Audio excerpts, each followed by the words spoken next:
Alright guys, welcome back. Day 2 on stripping Irvin down. The 76 day cab. Kenworth cable head. So I'm going to take all this stuff off yesterday. I think one of the last things we have to take off is this fuel tank.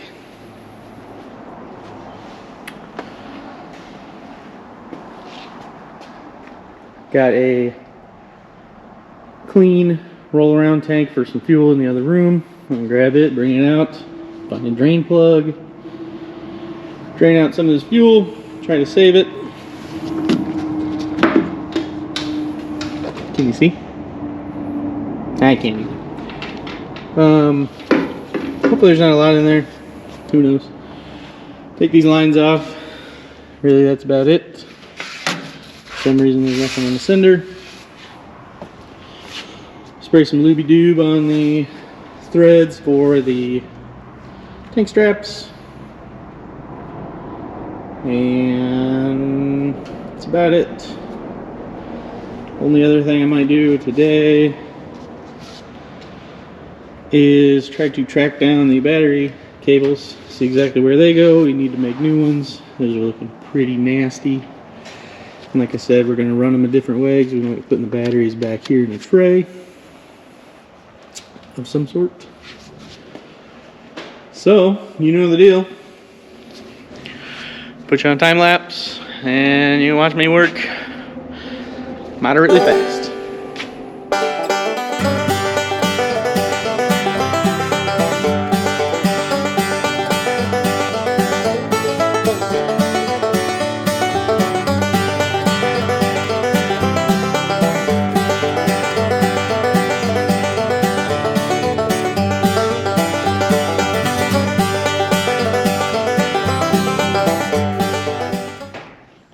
Okay, well, you saw me drain the fuel there. Didn't go as planned. Didn't end up using the storage tank. The stuff that came off the bottom was basically water.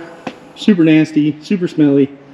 It was better than the other tank yesterday, but I just opted to put it in our bulk oil storage thing there. Didn't smell good. Didn't even smell like diesel fuel anymore. It was at least still green. Stuff I pulled out of that other tank yesterday, which I know it's red in color, but if you know what red diesel looks like, believe me, that's not red fuel. Anyway, just thought I'd update you. And I'm going to loosen the straps, undo the fittings there, and I'm going to try to find some plugs to put in those so they don't leak out or get anything in it. Alright, here we go.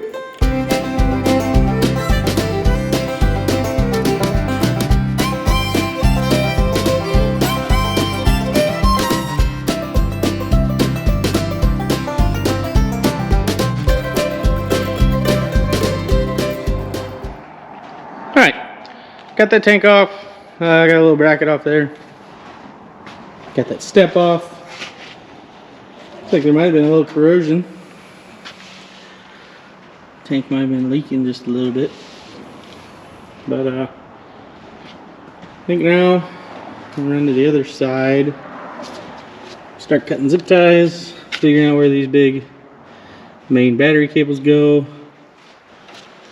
Maybe a couple of these other wires that look a little worse for wear. That stuff will need replaced. So, I think we're going to do that. And then, unfortunately, I've been tasked with getting some turn signals and stuff to work. And if you can believe it or not, this thing's a little bit of a wiring nightmare. It's been cut, spliced, added, taken away many times through the years, Hey. I'm looking for that yesterday. But anyway, got to do that, get that taken care of so we have signals. Got the markers, got the cab lights. Guess I could do these headlights, but even them, as you can see, maybe, they got butt connectors on them. So,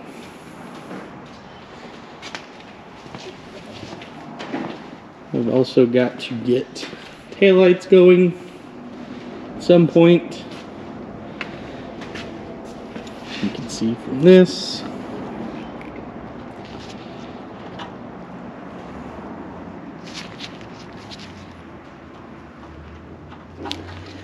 It's had some nice wiring jobs throughout the years. Probably throw you up on the frame or the fifth wheel again somewhere. And I'm gonna dive into getting some of those big brake cables off. I will probably mark them where they go with colored zip ties. Kind of a tip for anyone out there. You're dealing with some wiring or air lines especially. You're taking them off, removing them for a certain time where you might not be right back to them in the next day or two. I like to use little zip ties, just like little colored ones, pink, purple, red, yellow, whatever. And if I take something off, so you take a lug off, put a colored zip tie on it, put the same color zip tie where you took it off from. Then in a week, when you come back to it, you got a new one. You say, hey, this old one, pink zip tie, boom, done. Just don't use the same color zip tie, because then you won't know what's going on.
Alright, you saw me investigating this smaller ground cable here.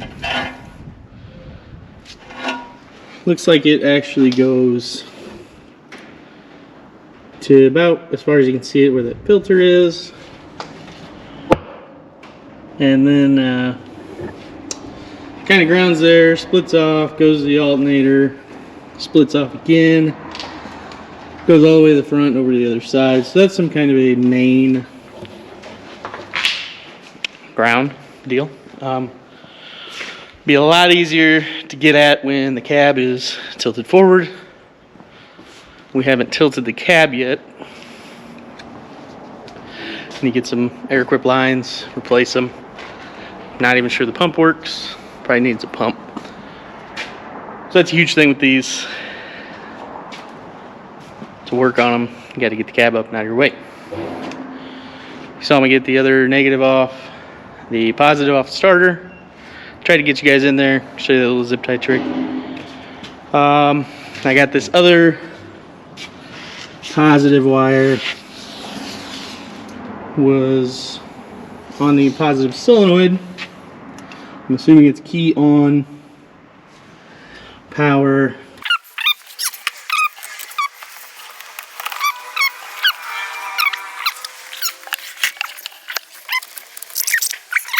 Handy dandy stool.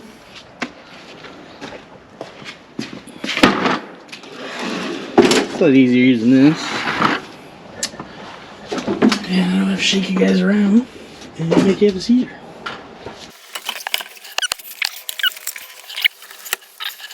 See if I can get you guys to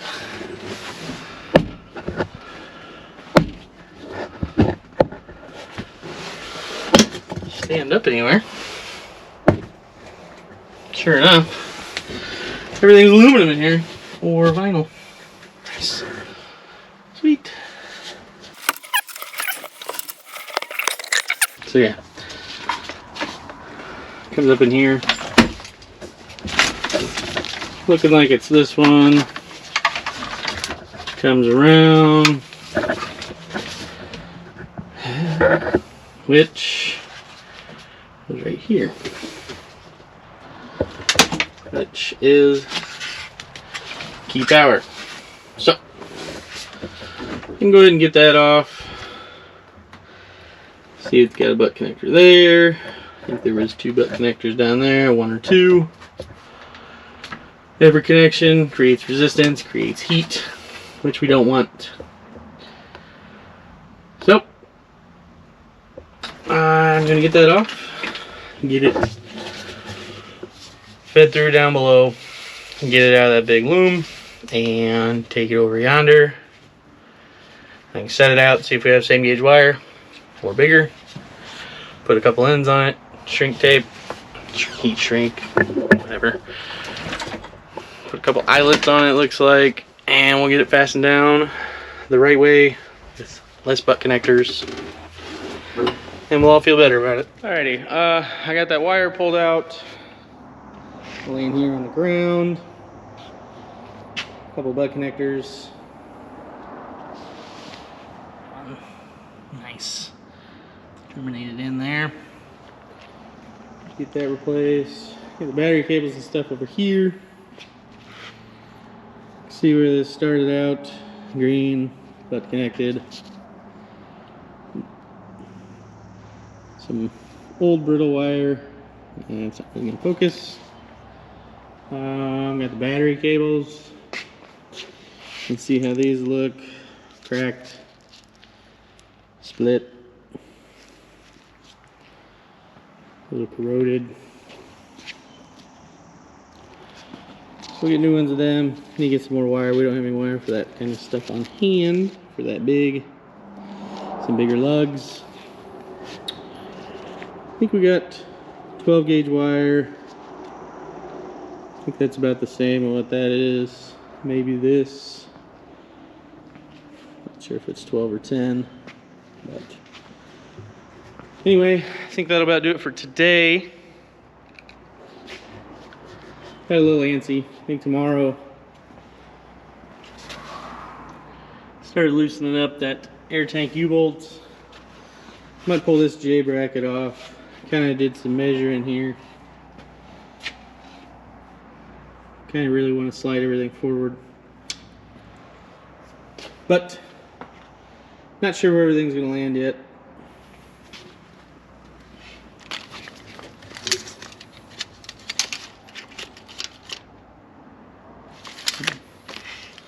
That might be able to slide forward.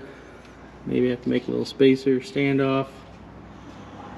That'd be real nice to get that slid up close to the cab.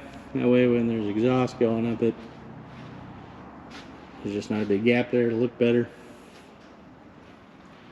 But I think I'm going to pull that J bracket off and see if any of these holes line up.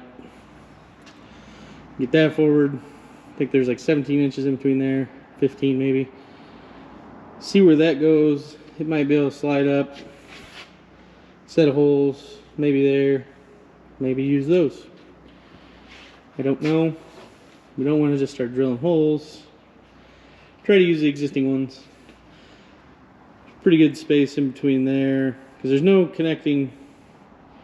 connecting these two besides the air tank or the fuel tank are the only limiting factors on how far apart or, you know, close together they have to be. So you have wiggle room there. I think tomorrow also I'm gonna pull that air can off, intake there, maybe some of these cross braces, get these big upright pieces down. That way, just using these to mock up. These are a lot easier to hold than the whole thing. So, it's plan for tomorrow. Does it for this episode. I don't know how all that's working.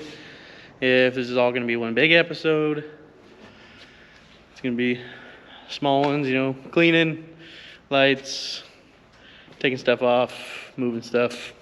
Don't know. We'll get it figured out. Yeah. Guess that's it. Catch you later.